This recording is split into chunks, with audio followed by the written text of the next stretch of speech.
प्यारे विद्यार्थियों, SV children academy Rawla की इस ऑनलाइन प्लेटफॉर्म में आप सभी का स्वागत है।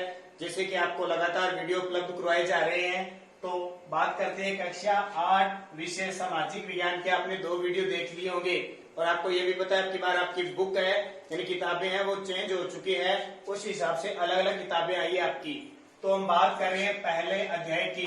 किताब का नाम था अतीत। थर्ड जो किताब थी उसका कैसे, कब और कहां, पार्ट नंबर 3 हम लेके आए हैं। इससे पहले 2 के बारे में आपको बता दिया। आज हम क्या पढ़ेंगे?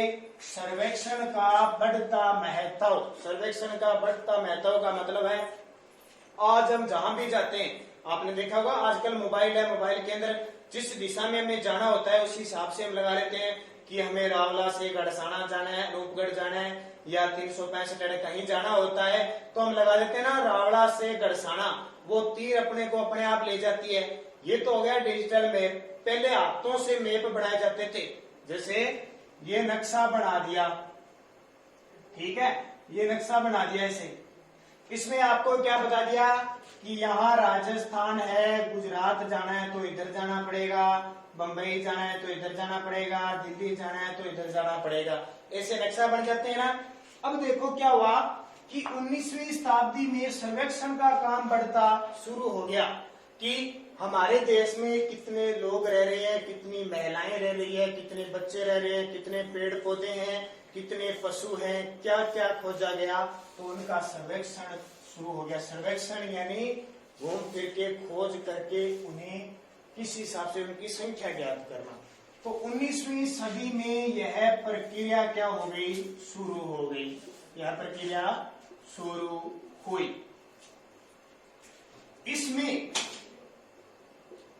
इसमें मानव सर्वेक्षण, वनस्पति सर्वेक्षण यानी वनों का सर्वेक्षण शुरू हुआ। मानव सर्वेक्षण, वनस्पति सर्वेक्षण और जैसे पुरातात्विक सर्वेक्षण,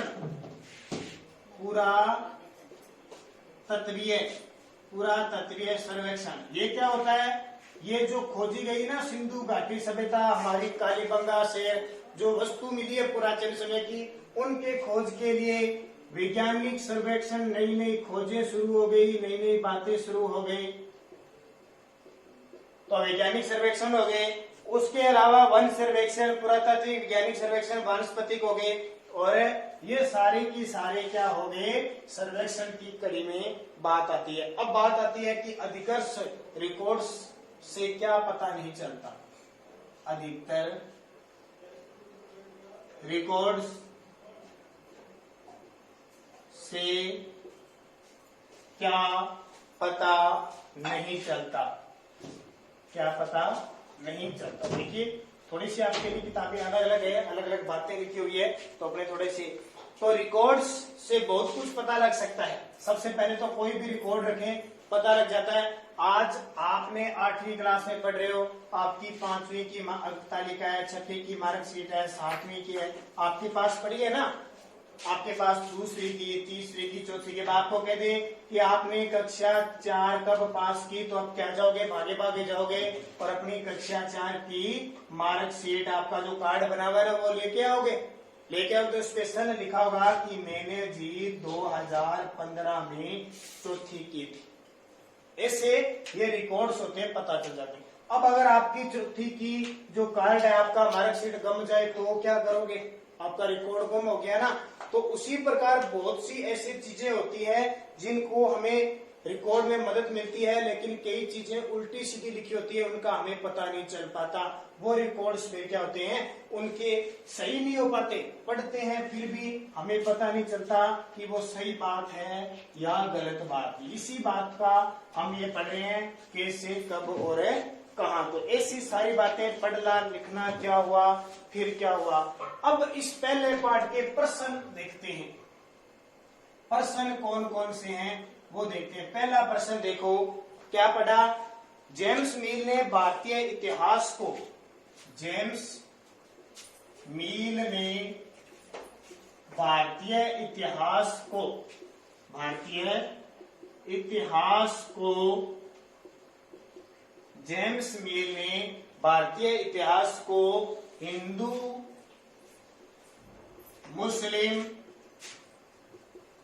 मुस्लिम और ईसाई 3 कालखंडों में बांट दिया था।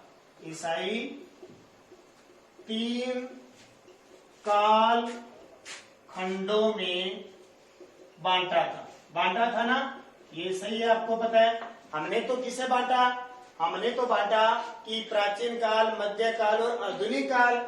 लेकिन इस जेम्स मिल ने हिंदू, मुस्लिम और ईसाई 3 काल खंडों में बांट दिया। और इसने क्या कहा था? हमने पहले वीडियो में पढ़ा था ना, इसने कहा था कि जो भारतीय लोग हैं वो बुद्धिमान नहीं है, उनको ज्ञान नहीं है, और अंग्रेजों को, यूरोप वासियों को इन पर कब्जा कर लेना चाहिए और इन्हें ज्ञान सिखाना चाहिए। ये पढ़ा था ना आपने। ये किसने कहा था? जेम्स मिल ने। दूसरा प्रश्न देखो, सरकारी दस्तावेजों से हमें ये समझने में मिलती है कि आम लोग क्या सोचते हैं। तो हमें क्या कहेंगे? सरकारी दस्तावेजों से हमें यह समझने में मदद मिलती है कि सरकारी दस्तावेज जो बहुत पुराने पड़े होते हैं, इससे समझने में मिलती है कि आम लोग क्या सोचते हैं। आम लोग क्या सोचते हैं, यानी कहने का मतलब जो आम नागरिक है वो सरकार के प्रति क्या सोचती है, सरकार ने क्या क्या कार्य करवाए, उन सब के बारे में इन दस्तावेजों में लिखना होता है। और ये दस्तावेज फिर बता देते हैं इस 2000 में ये हुआ, 1990 में ये हुआ, ये सारे रिकॉर्ड होते हैं। तीसरा, अंग्रेजों को लगता था कि सही तरह शासन चलाने के लिए सर्वेक्षण महत्वपूर्ण होते हैं। अंग्रेजों को लगता था कि शासन चलाने के लिए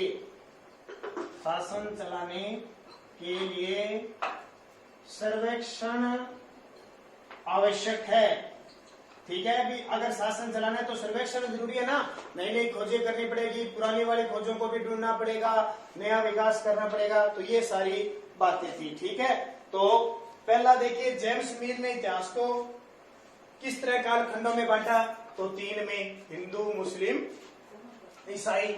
हिंदू लोग रहते थे हिंदू वाला काल, मुस्लिम रहते थे मुस्लिम, और ईसाई बाद में अंग्रेज आ गए। तो अंग्रेज, समस्या क्या थी आपको पता है? हिंदू तो सारे अच्छे थे, मुसलमान भी थे, इन्होंने अपने हिसाब से क्या किया, ईसाइयों ने क्या किया, मुसलमान और हिंदू दोनों को गुलाम बना लिया। इतिहासकार पुराने अखबारों से जो जानकारी जुटाते हैं वे पुलिस की रिपोर्ट में उपलब्ध जानकारी से किस तरह अलग होती है? क्योंकि इतिहास तो में सुना के जो बताया जाता था, कहीं लिखा हुआ मिलता था, वो इतिहास होता था, और पुलिस की जो जानकारी होती है वो एकदम जांच पड़ताल के बाद होती है। तो ये आपका पहला पार्ट पूरा हो गया, कक्षा 8, और इस पार्ट का नाम क्या है? कैसे, कब और कहां। अब अगले वीडियो में हम पढ़ेंगे दूसरा पार्ट। दूसरे पार्ट का जो नाम होगा व्यापार से साम्राज्य तक कंपनी की सत्ता स्थापित होना, उसके बारे में पढ़ेंगे।